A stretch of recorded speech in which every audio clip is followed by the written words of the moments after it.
Allah pertama mengutus Rasulullah Muhammad sallallahu alaihi wasallam turunnya ke bumi ini liutammima makarimal akhlak, untuk menyempurnakan akhlaknya manusia.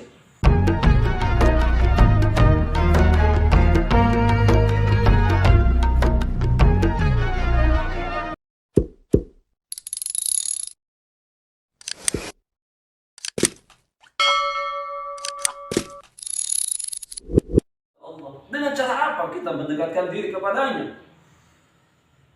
Allah pertama mengutus Rasulullah Muhammad sallallahu alaihi wasallam turunnya ke bumi ini liutammima makarimal akhlak, untuk menyempurnakan akhlaknya manusia. Tidak lebih didahulukan untuk memerintahkan sholat, tidak lebih didahulukan untuk memerintahkan zakat, tidak lebih didahulukan untuk memerintahkan melaksanakan ibadah haji. Akan tetapi Allah mengutus Rasulullah Muhammad sallallahu alaihi wasallam ke dunia ini liutammima makarimal akhlak. Lantas, ada apa sebenarnya yang manusia harus diajarkan akhlak yang pertama kalinya? Karena ada sebuah benang merah korelasi antara makhluk yang diciptakan Allah dengan Allah sebagai Khalik. Di sanalah adanya akhlak. Ketika manusia secara berangsur-angsur meninggalkan akhlaknya, dengan secara itu pula mereka akan semakin menjauhkan diri daripada perintah dan aturan ajaran yang dibawa oleh Rasulullah sallallahu alaihi wasallam. Oleh karenanya, innamal umamul akhlaquhum mabakiyat fa inhum dhahabat akhlaquhum dhahabu. Jika saja manusia masih mempertahankan eksistensi akhlak dalam pribadinya, dalam perilakunya, dalam perkataannya, dalam sikapnya, dalam kehidupan bersosialnya, maka dia akan menjadi umat yang besar. Maka mereka akan menjadi umat yang kuat, umat yang kokoh, dan tidak akan mudah terkalahkan. Akan tetapi, jika saja manusia sudah mulai meninggalkan akhlaknya, fa inhum dhahabat akhlaquhum dhahabu, maka hancurlah mereka. Oleh karena itu, berbicara mengenai akhlak, tentunya dalam sebuah hadis Rasulullah sallallahu alaihi wasallam menyampaikan, akmalul mu'minina imanan ahsanuhum khuluqan. Orang yang sempurna imannya ialah yang baik budi pekertinya, yang paling baik budi pekertinya. Oleh karenanya, ketika kita seorang yang mengaku sebagai pribadi seorang mukmin belum dikatakan menjadi mukmin yang sempurna apabila eksistensi akhlak telah lenyap daripada diri kita semua. Naudzubillah, tsumma naudzubillah. Oleh karena itu, kita sangat mengkhawatirkan bukan untuk generasi tua. Karena generasi tua yang mungkin hanya tinggal menghitung hari, yang mungkin hanya tinggal menghitung minggu, mungkin juga hanya tinggal menghitung bulan untuk kemudian kembali kepada mahkamah Rabbaniyah. Yang paling kita khawatirkan adalah anak cucu kita, saudara. Sekali lagi, yang paling kita khawatirkan saat ini adalah anak cucu kita. Penting sekali bagi kita sebagai orang tua senantiasa selalu mendorong dengan semangat, mensupport mereka untuk jangan pernah mereka meninggalkan ajaran dan ketentuan yang dibawa oleh Rasulullah sallallahu alaihi wasallam. Salah satunya adalah dengan teruslah belajar. Karena belajar adalah kunci. Siapa orang yang terus-menerus belajar, maka dialah yang menjadi pemenang di masa depan yang sebenarnya.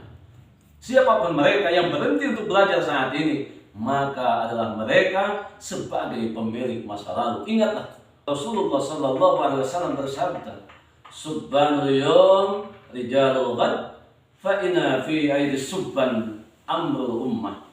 Pemuda hari ini adalah pemimpin hari esok, dan di tangan pemuda dan pemudilah semua urusan umat itu berada. Saudara hadirin yang dirahmati Allah, alangkah bahagianya bagi kita, ibu dan bapak sekalian yang ada di majelis ini, yang memiliki anak cucu yang salih dan salihah, anak cucu yang taat, anak cucu yang gemar belajar, selalu mengaji, selalu melaksanakan kewajiban. Itulah yang akan menjadikan kita selamat di akhirat kelak. Untuk apa kita bahagia dunia ini dengan bergelimangnya harta? Karena harta tidak ada apa-apanya dan dia akan kita tinggalkan, tidak akan lama lagi. Ketika semuanya sudah berakhir, maka tidak akan ada satupun yang akan bermanfaat bagi kita. Sesuai dengan salah satu hadis qudsi, Rasulullah SAW bersabda, "Idza matal insan inqata'a 'amaluhu illa min thalathin." Apabila manusia sudah tiba ajalnya, dijemput dengan kematian, maka hilanglah semua yang ia miliki. Illa min thalathin, kecuali yang 3 yang akan tetap, yang akan selalu ada dan akan bermanfaat. Apa yang ketiga itu, saudara? Shadaqatin jariyatin, sedekah jariyah.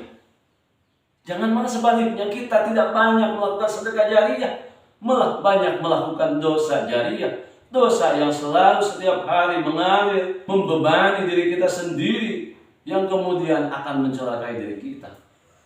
Sedekah jariyah. Yang kedua, au ilmin yuntafa'u bih, memiliki ilmu yang bermanfaat untuk dirinya, untuk keluarganya, dan untuk banyak umat yang ada di muka bumi ini. Karena sebaik-baik manusia, khairun nas anfa'uhum linnas. Manusia terbaik yang ada di dunia ini tidak ada yang lain, anfa'uhum linnas, yang senantiasa selalu memberikan manfaat untuk orang lain. Dan yang ketiga, yang terakhir, awwaladin salih yad'ulah. Ketika kita memiliki anak cucu yang saleh dan salihah, yang taat kepada Allah, mereka yang taat melaksanakan perintah Allah, mereka senantiasa kuat untuk menghindari apa-apa yang dilarang oleh Allah. Dialah yang telah akan menyelamatkan kita di mahkamah Rabbaniyah. Saudara hadirin, mulailah hari ini kita belajar untuk senantiasa memahami pribadi kita masing-masing. Karena konsep memahami diri ini adalah bagian daripada cara kita bertauhid kepada Allah. Man 'arafa nafsah 'arafa rabbah. Siapa yang mau belajar memahami dirinya, maka ia akan mengetahui dan mengenali Tuhannya. Wa man 'arafa rabbah. Siapapun yang kita sudah mulai mengenal Allah, fasada jasaduh, maka akan tidak ada artinya apa yang ada, yang dimiliki oleh dirinya itu sendiri. Tentunya hanya kepada Allah kita bertawakal, kita berserah diri. Semoga nasihat-nasihat yang saya sampaikan hari ini bila khusus untuk diri saya sendiri dan umumnya bagi semua jamaah yang hadir pada kesempatan ini, kita sangat berharap hanya satu kata kunci keselamatan kita, wa akhiru fi hayatina husnul khatimah. Akhir daripada kehidupan kita semua adalah husnul khatimah. Wallahu fi sabilil haq. Wassalamualaikum warahmatullahi wabarakatuh.